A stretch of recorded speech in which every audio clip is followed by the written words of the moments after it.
ሰላም ጤና ይስጥልን ውድ ተመልካቾቻችን እንደምን ቆያችሁ ከጌዲዮ ቴሌቪዥን ዜና ሰባታችን እነሆ ወደ እናንተ መድረሱን ጀምሯል ከዜናዎቹ ጋር ይሳቅ አበበ ነኝ በቅድሚያም አርዕስተ ዜና የልማታዊ ሰፍትኔት ፕሮግራም በርካታ ዝቅተኛ የኑሮ ደረጃ ላይ የሚገኙ የህብረተሰብ ክፍሎችን ተጠቃሚ በማድረግ ኑሯቸውን እያሻሻለ እንደሚገኝ የዲላ ከተማ አስተዳደር ገለጸ ሀገራዊ ለውጡ የሚጨበጥና ለነገ ተስፋ የሰነቅንበት ነው ሲሉ የዲላ ከተማ ነዋሪዎች ተናገሩ ቻይና ለኢትዮጵያ በልማታዊ ፕሮጀክት የምታደርገውን ድጋፍ አጠናክራ እንደምትቀጥል አስታወቀች የተከበራችሁ ተመልካቾቻችን በዜና ሰባታችን እነዚህንና ሌሎች ጉዳዮችን በዝርዝር የምንመለከት ነው የሚሆነው በቅድሚያም አጫጭር ዘገባዎችን እነሆ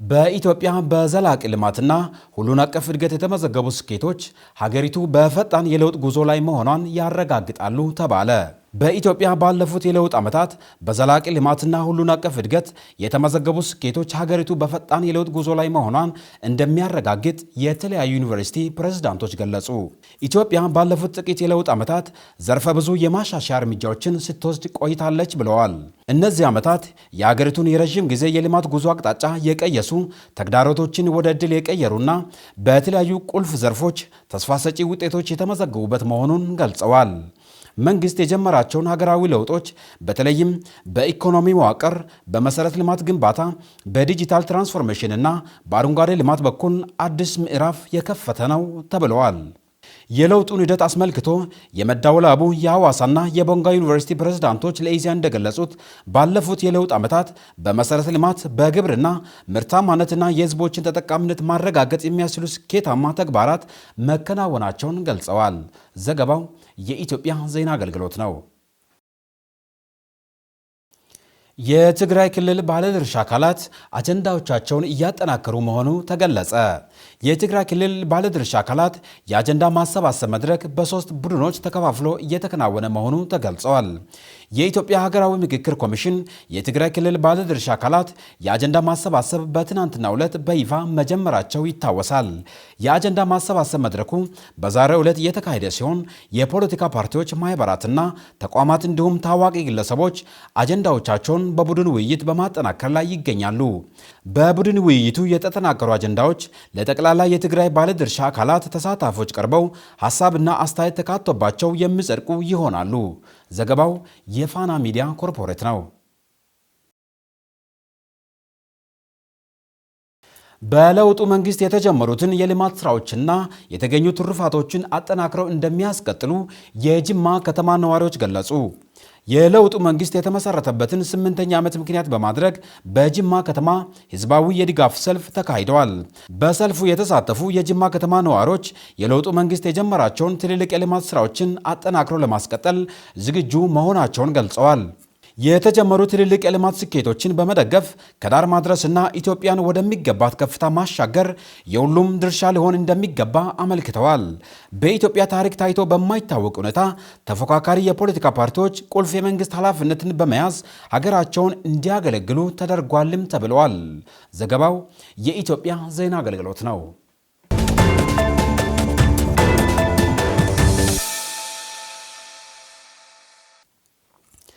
የልማታዊ ሰፍትኔት ፕሮግራም በርካታ ዝቅተኛ የኑሮ ደረጃ ላይ የሚገኙትን የህብረተሰብ ክፍሎችን ተጠቃሚ በማድረግ ኑሯቸውን እያሻሻለ እንደሚገኝ የዲላ ከተማ አስተዳደር ገለጸ ከተማ አስተዳደሩ ከ5100 በላይ የህብረተሰብ ክፍሎችን የልማታዊ ሰፍትኔት ተጠቃሚ ለማድረግ ለመልማይና ቅሬታ ሰሚ ኮሚቴ ስልጠና ሰጥቷል ተስፋዬ ጎበና አዘጋጀውን መስፍን አለሙ እንደሚከተለው ያቀርበዋል የልማታዊ ሰፍትኔት መርሃ ግብር በዓለም ባንክ ድጋፍ በዝቅተኛ ኑሮ ደረጃ ለሚገኙ የህብረተሰብ ክፍሎች ተጠቃሚ በማድረግ ኑሯቸውን እየቀየረ የሚገኝ ፕሮጀክት ነው። ከዚህ በፊት ለሁለት ተከታታይ ዙር መርሃ ግብሩ በከተማው እየተከናወነ ሲሆን አሁን ለሶስተኛ ዙር ለሚካሄደው መረጣ የተጠቃሚዎችን ምልመላ በጥንቃቄ ለማከናወን ለመልማይና ቅሬታ ሰሚ ኮሚቴዎች ስልጠና በዲላ ከተማ ተሰጥቷል። በስልጠና መርሃ ግብሩ ተሳትፎ ካነጋገርናቸው መካከል አቶ ታምራት በሪሶ፣ ወይዘሮ ወጋየሁ መለሰ፣ መምህር ትዕግስቱ ሳናና ሌሎችም ስልጠናው ከዚህ በፊት በምልመላ ወቅት ይፈጠሩ የነበሩ ችግሮችን መፍታት የሚያስችል ነው ብለዋል።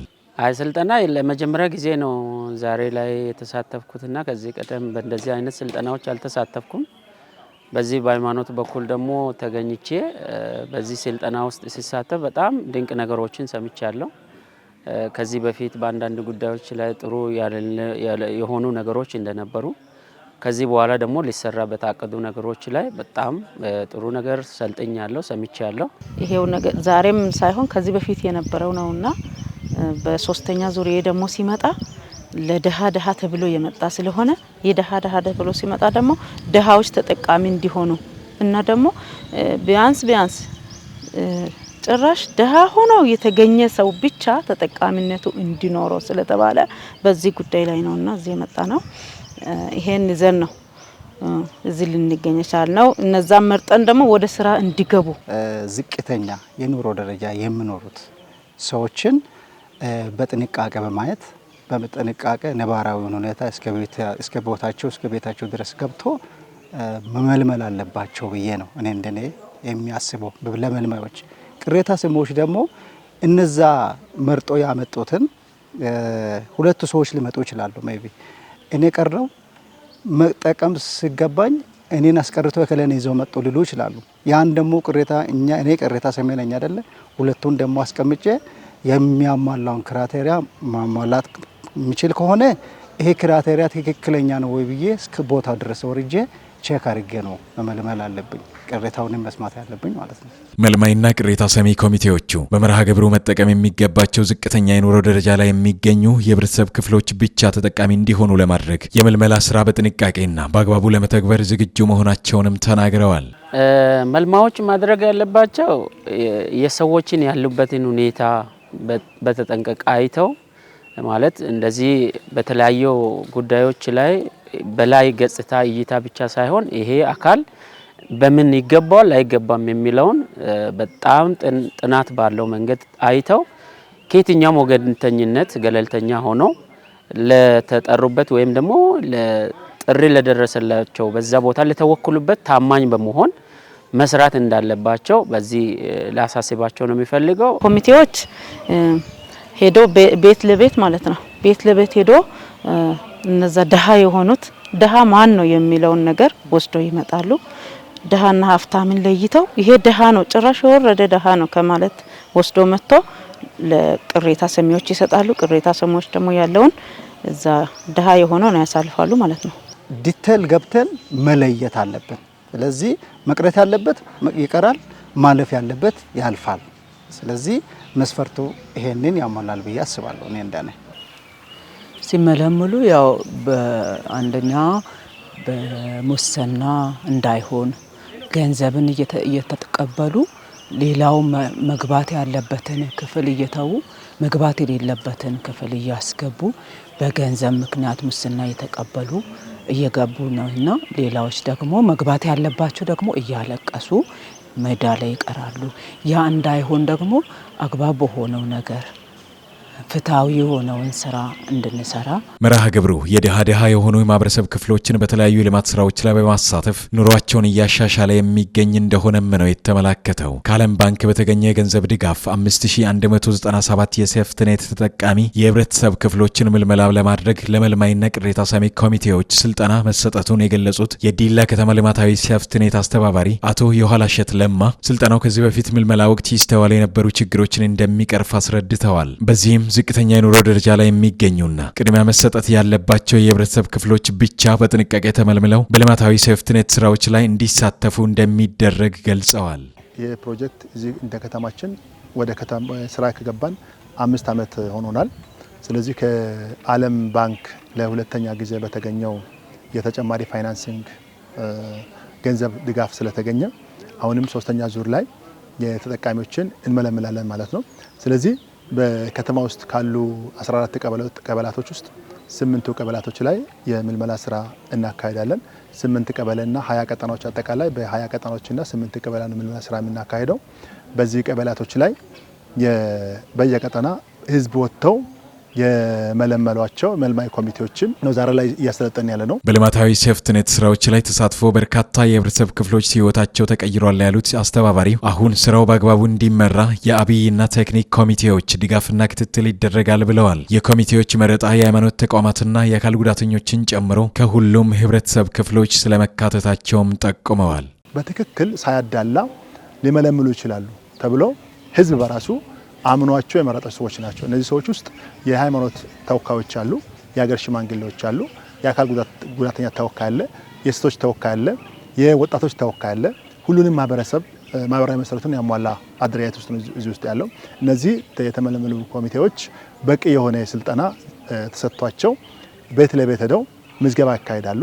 ምዝገባ ካካሄዱ በኋላ የሚፈለገውን የድሃ የዚህ ፕሮጀክት ተጠቃሚ ሊሆኑ የሚችሉ የድሃ የሆኑ ማህበረሰቦችን በእውነትና በእውነት ብቻ ስለዚህ መስፈርቱን ብቻ መሰረት በማድረግ መመልመል እንዳለባቸው ነው ከነሱ ጋር የተግባባን ያለ ነው። የአካባቢ ጥበቃ ስራን በተገቢው መንገድ በመገንዘብና በመምራት ጤናማ የአኗኗር ሁኔታን መፍጠር እንደሚገባ ተገለጸ። የደቡብ ኢትዮጵያ ክልል የአካባቢ ጥበቃና የአየር ለውጥ ባለስልጣን አሳሳቢ የሆነ የመጣውን የስነ ምህዳር ለውጥ ህብረተሰቡ በመገንዘብ ተገቢውን ጥበቃ ለአካባቢው እንዲያደርግ ተገለጸ። ይልማ አበበ ዝርዝሩን አዘጋጅቶታል።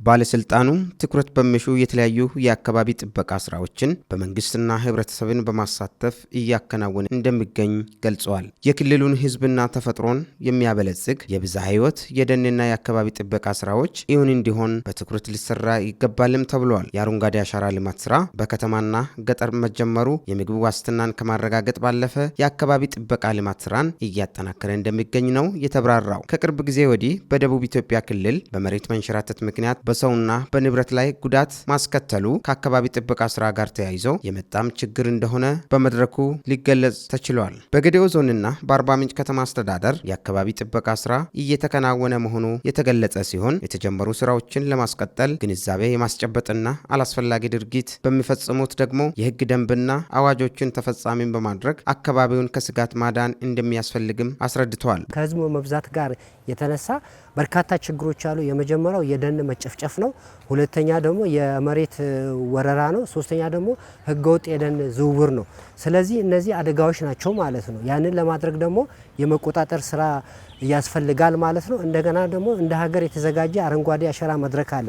ያንንም ነገር በተጎዱ ቦታዎች ላይ እና በተጨፈጨፉ የደን ቦታዎች ላይ ችግኞችን በማዘጋጀት እንዲሁም ደግሞ በተራሮች ላይ እየተከልን ያለንን የዞናችንን የተመናመነውን የዞኑን የደን ሽፋን የማሳደግ ስራ እየሰራ ነው ያለ ነው ማለት ነው። ቆሻሻን አላግባብ የማስወገድ ስራዎች አሉ። እንዲሁም ደግሞ በተለያዩ ተቋማት ላይ የብክለት አለው። ይሄ የወንዝ ብክለት ይኖራል፣ የአፈር ብክለት ይኖራል፣ የአየር ብክለት ይኖራል ማለት ነው። ስለዚህ እነዚህን ብክለቶችን የማስወገድና የመቆጣጠር ስራ ነው። እንደሚታወቀው አርባ ምንጭ ከተማ የምድር ገነት የምንላት ከተማ ናት። የምትታወቀው ሰፊ ሽፋን ያለው እነዚህ አርባ ምንጮቿን የስሟን መጠሪያ ያገኘችበትን አርባ ምንጮቿን የያዘችበት ደንና ብሎም ደግሞ ሁለቱን ሐይቆች የሚታይበት በጣም የሚያስደንቅ ተፈጥሮ ያለበት እግዚአብሔር በልዩ ሁኔታ የቸራት ተብሎ የሚነገርላት ከተማ ነች። ስለዚህ በትኩረት ሰጥተን ደን ጥበቃው ላይ ብዝሃ ህይወት እጽዋት፣ እንስሳትና ደቂቅ አካላትን ማህበረሰቡ ለምድራችን ካላቸው ጠቀሜታ ተገንዝበው ጥበቃ ካላደረገላቸው ለስርዓተ ምህዳር መቀየርና ሰው ሰራሽና ተፈጥሮ አደጋን በማስከተል ለቀውስ ይዳርጋል ያሉት የጌዴኦ ዞን ዋና አስተዳደር ዶክተር ዝናቡ ወልደ ተራሮችን፣ ደንና የተራቆቱ መሬቶችን እንዲያገግሙ ማድረግ ከአካባቢ ጥበቃ ስራዎች ቁልፍ ናቸውም ብለዋል። በአረንጓዴ አሻራ መርሃ ግብር የመሬት መራቆትና የአየር ንብረት ለውጥ በስነ ምህዳር ላይ አሉታዊ ተጽዕኖ እያሳረፈ በመሆኑ በክልሉ በየዓመቱ ጥናቶችን መሰረት ያደረጉ የደን ልማት ስራ እየተከናወነ እንደሚገኝ ያነሱት የደቡብ ኢትዮጵያ ክልላዊ መንግስት የአካባቢ ጥበቃና የአየር ለውጥ ባለስልጣን ዋና ዳይሬክተር አቶ ግዛቴ ጌጄ ህዝቡ ይህ ሀብት ያለውን እልፍ ጠቀሜታውን በመገንዘብ ለጥበቃው ትኩረት ሊሰጥ እንደሚገባም አሳስበዋል። የደን ልማት የተራቆቱ መሬቶችን እንዲያገግሙ ከማድረግ ባሻገር በሀገር ኢኮኖሚ ላይ ሰፊ የሆነ ድርሻ እንዳለው ያነሱት ዋና ዳይሬክተሩ በየአካባቢ የተራቆቱ መሬቶችን እንዲያገግሙ በማድረግ ምርታማነትን በመጨመር የብዝሃ ሕይወት እንደ አፈርና ውሃ ያሉ ተፈጥሯዊ ሀብቶች ጥበቃና እንክብካቤ የማድረግ ኃላፊነት አለብን ብለዋል። አካባቢያችን እንጠብቅ ብለን ስንል በአካባቢ ያሉ ነገሮችን ሁሉ እንጠብቅ ማለት ነው። ደን እንጠብቅ እያልን ነው። አፈር እንጠብቅ እያልን ነው። ውሃ እንጠብቅ እያልን ነው። ብዝሃ ሕይወትን እንጠብቅ እያልን ነው። እንስሳትን እንጠብቅ እያልን ነው። እጽዋትን እንጠብቅ፣ ሰብልን እንጠብቅ እያልን ነው። እንግዲህ አካባቢ ጥበቃ እነዚህን ሁሉ ነው የሚያካትተው። ከነዛ አንጻር በተለይ ከአካባቢ ጋር የተላመዱ ለአየር ንብረት ለውጥ ተጽዕኖ የማይበገሩ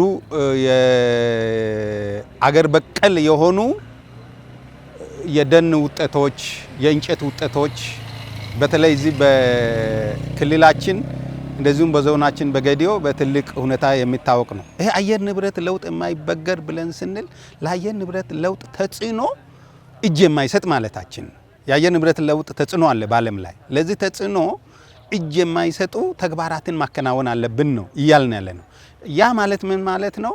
ለአየር ንብረት ለውጥ ተጽዕኖ የማይበገር አረንጓዴ ኢኮኖሚ ስራን እንስራ። አረንጓዴ የምንሰራቸው ስራዎች ሁሉ አረንጓዴ እንዲሆኑ ይፈለጋል። አካባቢ እንጠብቅ ካለን ያ ማለት አንዱ የአረንጓዴ አሻራ ስራችን ነው ማለት ነው። ከአካባቢ ጋር የተዛመደ፣ ከአየር ንብረት ጋር የተዛመደ፣ ከአየሩ ጋር የተዛመደ፣ ከአፈሩ ጋር የተዛመደ ስራ እንስራ። በከተሞች እየተስተዋለ ላለው የቆሻሻ አወጋገድ፣ ስርዓት አልበኝነት፣ የወንዝ መበከል፣ ያልተፈቀደ የደን ምንጣሮ፣ ከፋብሪካዎች የሚለቀቁ አላስፈላጊ ኬሚካል ስርዓት ባለው መልኩ ማስወገድ እንደሚገባ ያሳሰቡት ዋና ዳይሬክተሩ የተከለከሉትን ተግባራት በሚፈጽሙ ማናቸውም ግለሰቦችና ድርጅቶች ላይ በሕግ አግባብ የሚጠየቁበት አሰራር መኖሩን በመገንዘብ አካባቢው እንዳይበከልና እንዲጠበቅ ኃላፊነት ሊወስዱ ይገባልን ብለዋል። ቁጥጥር ስራችን እናጠናክራለን፣ ግብረ ኃይሉን እናጠናክራለን፣ የአዋጁንና ደንቡን ተከባሪነት እናረጋግጣለን። ደን ከተፈቀደ ውጪ ማጓጓዝ፣ መቁረጥ፣ እንደዚሁም ደግሞ ደን ውስጥ ጥብቅ የሆኑ ቦታዎች ውስጥ መግባትም አይቻልም። ስለዚህ ይሄንን በህግ የተደነገገውን ህግን የማስከበር ስራ እየሰራን ነው ያለ ነው። ከዚህ ቀጥሎ ግን በደንብ መስራት እንዳለብን ነው እየወሰድን ያለ ነው።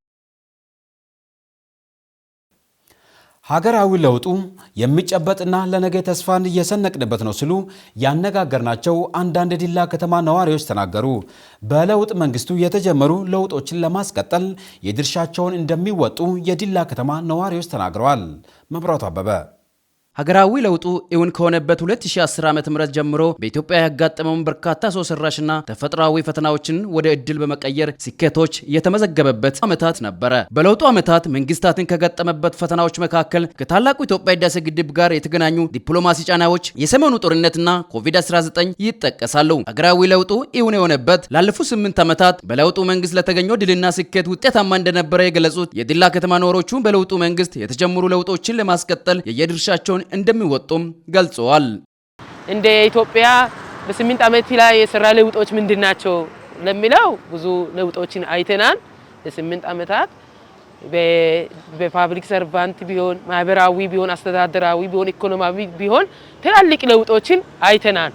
እንደ አገራችን ኢትዮጵያ አዲሱ መንግስት ከመጣበት ጊዜ ጀምሮ ያገኘናቸው ብዙ ለውጦች አሉ። በርካታ ለውጦች አሉ። እንደ ሀገር አንደኛ መንግስታችን ሲመጣ ወደ መንግስት ሆኖ ሲመጣ ሀገራችን የነበረችበትን ሁኔታ እያንዳንዳችን እናውቃለን። ያንን ደግሞ ተረክቦ መንግስታችን ዛሬ በሰላም ዙሪያ እየተሰራ ያለው ስራ ከዛም በኋላ ኢትዮጵያን ለመቀየር አገርን ለመቀየር እየተወጣ ያለው ሂደት በጣም ሰፊ ነው። በህዳሴ ግድብ ጋር በተገናኘው የነበረውን ውጫዊ ጫናው በመቋቋም እንዲሁም የፕሮጀክቱ ብልሹት አፈጻጸም በማስተካከል ለፍጻሜ በመብቃት ሊመረቅ መቻሉና ለጎረቤት ሀገራትም የመብራት ኃይል ተደራሽ እየሆነ መጥቷል ብሏል ነዋሪዎቹ። ህዳሴ ግድብን ስንመለከት በጣም የተጀመረው የቆየ ጊዜም ቢሆን አፈጻጸም ያገኘበት በጣም ኮምፕሊትሊ ጠቅላላ ስራዊ ተጠናቆ የተመረቀበት ነው። ያለፈውም አመት አይተናል። ብዙዎች የውጭም ይሁን የሀገር ውስጥም ጠላቶች በሞላበት ሰዓት ሁሉ ያን ሁሉ ጥሰው አልፏል። ብዙ ዋጋ ከፍሏል። እስከ መስዋዕት ድረስ የደረሱም ባለሙያዎችም አሉ። ስለዚህ እነዛን ሁሉ በእውነት ታሳቢ አድርጎ ደግሞ እግዚአብሔር በድል እንዲጠናቀቅ አድርጓል። በእውነት በዚህም ስርዓት ውስጥም እየሰሩ ላሉ ባለሙያዎች ለመንግስትም አካላት ታንኪው ላለሁ። እንደ ሀገር ደረጃ ለምሳሌ አባይ ግድብ የጨረስንበት አግባብ እጅግ በጣም በሚገርም ሁኔታ ነው። ትልቅ ስራ የተሰራበት ሁኔታ ነው። ህዳሴ ግድብ ከኛ አልፎ ኬንያ ከኬንያ አልፎ እስከ ታንዛኒያ ድረስ ኃይል በመስጠት ሌላ ለጎረቤቶች ሀገሮች ኃይል በመስጠት ትልቅ ግባት እያሳየ ነው። አገራዊ ለውጡን ተከትለው የተከናወኑ የኢኮኖሚ ማሻሻያዎች በአጭር ጊዜ ለውጡን ማምጣት ያስቻሉ የገለጹት ነዋሪዎቹ ከተሞቹን ለማስዋብ በተደረገው ጥረት አበረታች መሆኑን ተገልጸዋል። ትልልቅ ፕሮጀክቶች ጥሩ አፈጻጸም እንዲኖራቸው አድርጓል።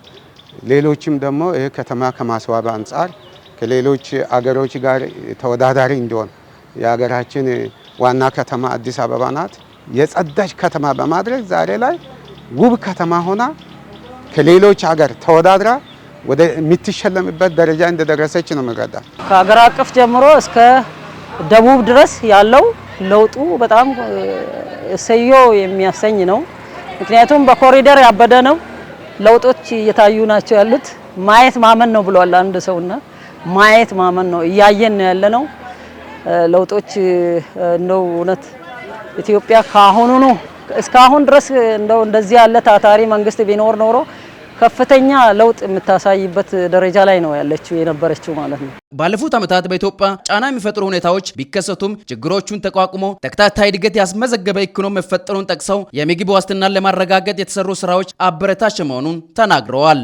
ከምግብ ዋስትና ራሳችን ከመቻል የተነሳ በጣም የተደረገ ለውጥ ትልቅ ለውጦች ነው። ምክንያቱም ምግብ ከጓሮዬ ጤናዬን ከምግብ አገኛለሁ ብሎ ክቡር ጠቅላይ ሚኒስትር ያመጣ ኢኒሼቲቮች ከተነሳ የተሰራ ስራ እንደ ሀገር እጅግ በጣም ትላልቅ ለውጦች የተሰራበት ሁኔታዎች አለ። እንደ ዞናችን ግን ለምሳሌ የኢንሴት ኢኒሼቲቭ ለምሳሌ ለገደኦ ማህበረሰብ ኢንሴት እጅግ ገራሚ የምግብ ዋስትና ለሚጠቀሙት ነገር ስለሆነ የኢንሴት ኢኒሼቲቭ በዚህ አመት በለውጡ መንግስት ነው ለአርሶ አደር 100 ችግኝ መትከል አለበት ተብሎ እየተሰራ ያለ ስራ እየተሰራ የመጣ ስራ ትልቅ በለውጡ መንግስት ያመጣ ነገር ስለሆነ ዛሬ ሰው ስራ ፈቶ ተርቦ ወደ ከተማ እንዳይወጣ ግብርና ባዶ እንዳይሆን በእንሰት ብቻ ሳይሆን በቡና ብቻ ሳይሆን በሌላ አዝርትም እንድንጠቀም ከግብርና ጋር ያለው ትስስር አቮካዶ ቢባል ሙዙ ቢባል እንሰት ደግሞ ለህዝባችን የጀርባ አጥንት በመሆኑ ትልቅ ስራ እየተሰራ ያለው በማን ነው? በዚህ በለውጡ መንግስት ስለሆነ ለውጡ መንግስት ለኛ ትልቅ ተምሳሌት። ሌላው ደግሞ በሴቶች ተጠቃሚነት ዙሪያ ዛሬ እያንዳንዷ ሴት በማህበር በፌዴሬሽን ተብሎ በሊግ ተብሎ ክንፍ እየተባለ ማህበር እየተባለ በማደራጀት ሴቷን ተጠቃሚ ከማድረግ አንሳት ምግቤን ከጓራዬ ጤናዬን ከምግቤ የሚባለው የሌማት ትሩፋት ስራዎች ብዙ የሌማት ትሩፋት ስራዎች እያንዳንዱ ሰው በጓራው እንዲተክል። ቻይና ለኢትዮጵያ በልማት ፕሮጀክቶች የምታደርገውን ድጋፍ አጠናክራ እንደምትቀጥል አስታወቀች። አብነት አበበ ተጨማሪ አለው። በገንዘብ ሚኒስትር አህመድ ሺዴ የተመራው የኢትዮጵያ ልዑክ ከቻይና ዓለም አቀፍ የልማት ትብብር ኤጀንሲ ምክትል ሊቀመንበር ሊዩ ጁንፌን ጋር በቤጂንግ ከፍተኛ ደረጃ ምክክር አድርጓል። የውይይቱ ዋነኛ ዓላማ በኢትዮጵያና በቻይና መካከል ያለውን የቆየና የጠነከረ አጋርነት፣ ውይይቱ ኢትዮጵያ ቅድሚያ የምትሰጣቸው የልማት ጉዳዮች መሰረት በማድረግ በሁለቱ ሀገራት መካከል ያለውን ትብብር ይበልጥ ማጠናከር በሚቻልባቸው መንገዶች ላይ ያተኮረ ነው። የኢትዮጵያ ልዑክ ሀገሪቱ እያካሄደች ያለችውን ኢኮኖሚያዊ ሪፎርምና የልማት አጀንዳዎችን ያብራራ ሲሆን ዘላቂ እድገትና መዋቅራዊ ሽግግርን ለማምጣት ቀጣይነት ያለው ትብብር አስፈላጊነት አጽንኦት ሰጥተዋል። የቻይና ዓለም አቀፍ የልማት ትብብር ኤጀንሲ ምክትል ሊቀመንበር ሊዩ ጁንፌንግ በበኩላቸው ቻይና በዝቅተኛ ወለድ የሚሰጡ ብድሮች፣ የቴክኒክ ድጋፎችንና የአቅም ግንባታ ስራዎችን በማጠናከር ለኢትዮጵያ የምታደርገውን ድጋፍ እንደምትቀጥል በድጋሚ አረጋግጠዋል። በተጨማሪም ሁለቱ ወገኖች በግንባታ ላይ ያሉ ፕሮጀክቶችን የገመገሙ ሲሆን በተለይም በባቡር መሰረተ ልማት፣ በግብርና፣ በዲጂታል ልማት፣ በኢንዱስትሪና በጤና ዘርፎች ያለውን ትብብር ለማስፋት በሚቻልባቸው እድሎች ላይ ተወያይተዋል። ሁለቱ ወገኖች ትኩረት የሰጧቸው ጉዳዮች ወደ ተጨባጭ ውጤት እንዲቀየሩ ተቋማዊ ግንኙነቶችን ይበልጥ ለማሳደግና ተቀራርበው ለመስራት ተስማምተዋል። ይህም በኢትዮጵያና በቻይና መካከል ያለውን ሁለንተናዊ አጋርነት ወደ ላቀ ደረጃ እንደሚያሸጋግረው የገንዘብ ሚኒስቴር ለኢዜአ በላከው መረጃ ያመላክታል ሲል የኢትዮጵያ ዜና አገልግሎት ዘግቧል።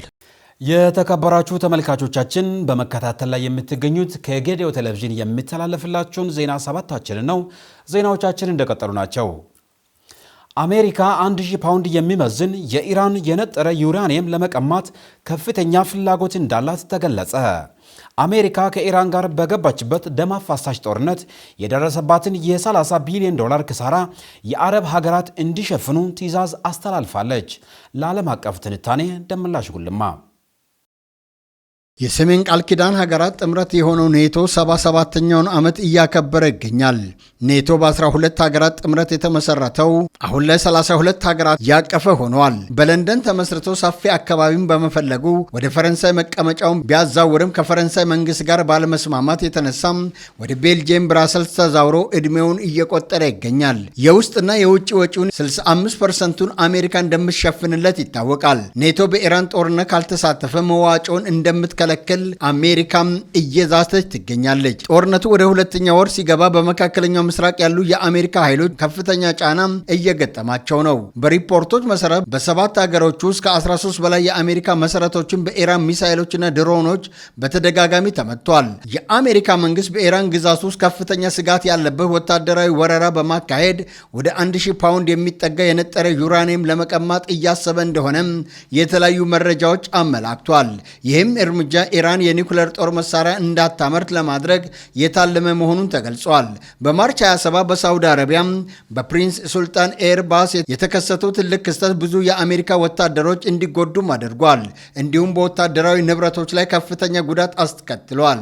በስትራቴጂ ደረጃ የቦይንግ E3 ሴንተሪ አውሮፕላን በኢራን ሚሳኤሎች መመታቱ ከባድ ነው ተብሏል። ከዚህ በተጨማሪ የኤፍ-35 አውሮፕላኖች መመታትና ብዙ ኤፍ-15E ስትራይክ ኤግል መውደም የአሜሪካ የአየር መከላከያ ችሎታ በረጅም ጊዜ ጥቃት ላይ ምን ያህል ይቆያል የሚለውን ጥያቄ አስነስተዋል። በአሁኑ ሰዓት ከ50 ሺህ በላይ የአሜሪካ ወታደሮች በመካከለኛው ምስራቅ የምድር ውጊያ ለመጀመር ሲገኙ እስካሁን የተረጋገጡ ጉዳቶች እየጨመሩ ሲሆን ይህም በዶናልድ ትራምፕ ላይ ጫና እያሳደረ ነው። አሁን ዋሽንግተን ከባድ ውሳኔ ፊት ላይ ሆና ኢራንን በእግረኛ ሰራዊት ለመውረድ ዝግጅት ላይ ነች። በዚህም ወደ ሙሉ የምድር ጦር በመግባት ኢራንን በቀጥታ መምታት ወይም ከፍተኛ ንብረቶች በቀጥታ ጥቃት በመሰንዘር አደጋ ኢራንን ማንበርከክ ረጅም ጊዜ ግጭቱ እንዲቆይና ወደ ቀጠናዊ ጦርነት ሊያመራ እንደሚችልም ተሰግቷል። የቻይናው ፕሬዝዳንት ዢ ጂንፒንግ በቅርቡ ባደረጉት ንግግር ሀገራቸው ዓለምን የመቆጣጠር ፍላጎት እንደሌላ ገልጾ ይልቁንም ዓለም የእኛ ናት ብለው ከሚያምኑ አካላት ነፃ ለማውጣት እንደሚሰሩም በይፋ አስታውቋል። ይህ ንግግር በታላላቅ ሀገራት መካከል ያለው የጂኦፖለቲካዊ ፍጥጫ አዲስ ምዕራፍ ላይ እያደርሷልም ተብሏል። ፕሬዝዳንቱ ይህ መልእክት ያስተላልፉት የቻይና ወታደራዊ ዝግጁነትና ዘመናዊ የጦር መሳሪያዎችን በሚያሳይ መድረክ ላይ ሲሆን ንግግራቸው በተለይ ለምዕራባውያን ኃይሎች የተላከ ጠንካራ ማስጠንቀቂያም ተደርጎ ተወስዷል። ዢ ጂንፒንግ አጽንኦት የሰጡት ዓለም የጥቂት ሀያላን ሀገራት የግል ንብረት መሆን እንደሌለባትና የቻይና ወታደራዊ ግስጋሴም ዓላማው ይህ እንደሆነ ነው የገለጹት። ይህም የአቋም መግለጫ በዓለም አቀፍ ደረጃ ከፍተኛ መነጋገሪያ ሆኗል። አንዳንድ ተንታኞች ንግግሩን እንደ አዲስ የኃይል ሚዛን ፍለጋ ሲመለከቱት፣ ሌሎች ደግሞ ቻይና በዓለም መድረክ ያላት ተጽዕኖ ለማስፋት የያዘችው ስልታዊ አካሄድ መሆኑን ይገልጻሉ። ዓለም ዛሬ የምትገኝበት መከራ ድንገት የመጣ ሳይሆን ባለፉት 50 ዓመታት በዋሽንግተን ቤተ መንግስት ሲታቀድ የቆየ የአስገባሪነት ፖሊሲ ውጤት ነውም ተብሏል። ከሁለተኛው የዓለም ጦርነት ማብቂያ በኋላ የዓለምን በትረ ስልጣን የጨበጠችው አሜሪካም ለዓለም ቃል የገባች ዲሞክራሲ፣ ሰብአዊ መብትና ነጻነትን ነበር። ሆኖም ይህ ቃል በቴሄራን በረሃዎችና በሆርሙዝ ሰርጥ ሞገዶች ላይ ሲፈተን የከፋ ክህደት ሆኖ ተገኝቷል። በ1953 መሐመድ ማሳዶግ የኢራን የነዳጅ ሀብት ለኢራን ህዝብ ለማድረግ ሲነሱ በዲሞክራሲ ስም ምዕራቢያን የፈጸሙ መፈንቅለ መንግስት የዛሬ ጥላቻና አለመተማመን የመሰረት ድንጋይ እንደሆነም ተገልጿል። ዛሬ ላይ ለደረስንበት የጦርነት አፋፍ የዛ የ50 ዓመት ሴራና የዝግጅት ውጤት ነው። የሆርሙዝ ሰርጥ ስፋት ከ55 እስከ 95 ኪሎ ሜትር ቢሆንም ክብደቱ ግን መላው ዓለምን የሚያንቀጠቅጥ የዓለም 20% የነዳጅ ፍሰት ሲሶ የፈሳሽ ጋዝ የሚተላለፍበት ይህ ሰርጥ ዛሬ የጦርነት ቀጠና ሆኗል። በ1973 የዩኩምፑር ጦርነት ወቅት አረቦች የጣሉት ማዕቀብ አሜሪካንን አንበርክኮ ነበር። ያኔ ሪቻርድ ኒክሰን ይህ ሰርጥ የነፃው ዓለም ኢኮኖሚ ህልውና ነው ብለውታል። የዛሬው እውነታ ግን ሌላ ነው። ዛሬ በ2026 ጦርነቱ ሲቀሰቀስ የነዳጅ ዋጋ በበርሜል በከፍተኛ ሁኔታ አሻቅበዋል። በተለይ ታዳጊ ሀገራት ላይ የከፋ የዋጋ ንረትና ለኢኮኖሚ ድቀት እየዳረጋቸውም ይገኛል። አሜሪካ ይህንን ስትራቴጂካዊ ቦታ ለመቆጣጠር ብትፈልግም ኢራን ላለፉት 4 አስርት ዓመታት በገነባችው ያልተማከለ የጦር መዋቅር ሳቢያ ዋሽንግተን አማራጭ አጣለች። የካቲት 2026 ላይ የተቀሰቀሰው ግጭት አሜሪካን ካልጠበቀችው አጣብቅኝ ውስጥ ከቷታል። ፕሬዝዳንት ትራምፕ አሜሪካ ፈርስ በሚለው መርሃቸው የኔቶ አጋሮቻቸውን ሲያጥላሉ መቆየታቸው ዛሬ በችግር ጊዜ ዋጋ እያስከፈላቸውም ይገኛል። ጀርመን፣ ጣሊያንና ስፔን የሆርሙዝ እሳትን ለመርገጥ ፍቃደኛ አልሆኑም። ይህ የእናንተ የግል ጦርነት ነው የሚለው ምላሽ ዋሽንግተን ከሁለተኛው ዓለም ጦርነት በኋላ አይተው የማታውቀውን ዲፕሎማሲያዊ ብቸኝነት እንድትከናነብም አድርጓታል። እስራኤል በአሁኑ ወቅት በኢራን ሚሳኤሎችና በክልላዊ አጋሮቿ ስትከበብ አሜሪካ የገዛ ደህንነቷን አስቀድማ እግሬ አውጪ ማለቷ በቴል አቪቭ እና ዋሽንግተን መካከል ያለውን ታሪካዊ ትስስር አደጋ ላይ ጥሎታል። ኢራን ላለፉት 40 ዓመታት ያልተዘጋጀው ዓለም ዋጋ እንደሚከፍል ታውቅ ነበር። ለዚህም ነው ከመሬት በታች ያሉ የሚሳኤል ከተሞችንና የባህር ውስጥ ድሮኖችን የገነባችው። የአሜሪካና የእስራኤል ጥቃት ከፍተኛ የኢራን አመራሮችን ቢገልም ስርዓቱ ግን አልተናጋም። እያንዳንዱ የጦር ክፍል ራሱን ችሎ የመዋጋት ብቃት ስላለው ዋሽንግተን ጭንቅላት በመቁረጥ ድል ላግኝ የምትለው ህልም መምከኑ ታይቷታል። ዓለም አሁን በከፍተኛ ስጋት የምትጠብቀው ኢራን 9ኛዋ የኒኩሌር ኃይል የታጠቀች ሀገር መሆኗን ብቻ እየጠበቀች ነው። አሜሪካ ከኢራን ጋር በገባችበት ደም አፋሳሽ ጦርነት የደረሰባት የ30 ቢሊዮን ዶላር ኪሳራ የአረብ ሀገራት እንዲሸፍኑ ትዕዛዝ አስተላልፋለች። ይህ ጥያቄ ከጥበቃ ውል ይልቅ ከባለ ዕዳ ክፍያ የሚቆጠር ሆኗል። በርካታ የጦር ጀቶች መከስከስና በቢሊዮን የሚቆጠሩ የጦር ሰፈሮች መውደም አሜሪካ ክፉኛ አክስሯታል። ትራምፕ ግን ይህንን ኪሳራ የራሳቸው ጉዳይ በሚል ግትርነት ወደ አረቦቹ ደጅ አምጥተውታል። ሀገራቸውን፣ አየር ክልላቸውንና ክብራቸውን አሳልፈው የሰጡ አረቦች ዛሬ ደግሞ ለጠፋው የአሜሪካ ንብረት በዶላር እንዲከፍሉ መጠየቃቸው የታሪክ ትልቁ ውርደት ተደርጎም ተወስዷል። በተያያዘ ርዕስ ከሳዑዲ አረቢያ ውጭ ያሉ ሚጢጢ የባህር ሰላጤው ሀገራት ዛሬ በሁለት እሳት መካከልም ወድቋል። በገዛ ወገኖቻቸው ፍልስጤማውያን ላይ ለደረሰው እልቂት ትንፍሽ ያላሉት እነዚህ መሪዎች ዛሬ በራሳቸው ላይ አደጋ ሲመጣ ከንፈር የሚመጥላቸው አጥተዋል። የአረብ መሪዎች ለኢራንና ለፍልስጤም ጀርባቸውን ሲሰጡ፣ በምዕራባውያን አደባባዮች ግን ህዝቡ ለፍትህ ድምፁን እያሰማ ነው። ይህም ለታሪክ የሚቀመጥ ትልቅ ጠባሳ ነው ተብሏል። ኢራን በማዕቀብ የጎበጠችው ለሽንፈት ሳይሆን በስትራቴጂክ ስልት እንደነበረም ዛሬ በተግባር ታይቷል። የሆርሙዝ ሰርጥ መዘጋት ለአረብ ሀገራት ትልቁ ራስ ምታት ነው። ነዳጃቸውን መሸጥ በማይችሉበትና በጦር በቆሰሉበት ወቅት ትራምፕ ካሳ ክፈሉ ማለታቸው አረቦችን ወደ ጥልቁ ድህነትና አመፅ የሚገፋቸው ነው። በኳታር ኤሚሬትና ጆርዳን የሚገኙ ሰላማዊ ሰዎች ከአሜሪካ ተቋማት እንዲርቁ ከአብዮታዊ ዘቡ የተሰጠው ማስጠንቀቂያ ጦርነቱ የአረብ መሪዎች ቢሮ ደጅ ድረስ መድረሱን ያሳያል ሲሉ የተለያዩ ዓለም አቀፍ ሚዲያዎች ዘግበውታል።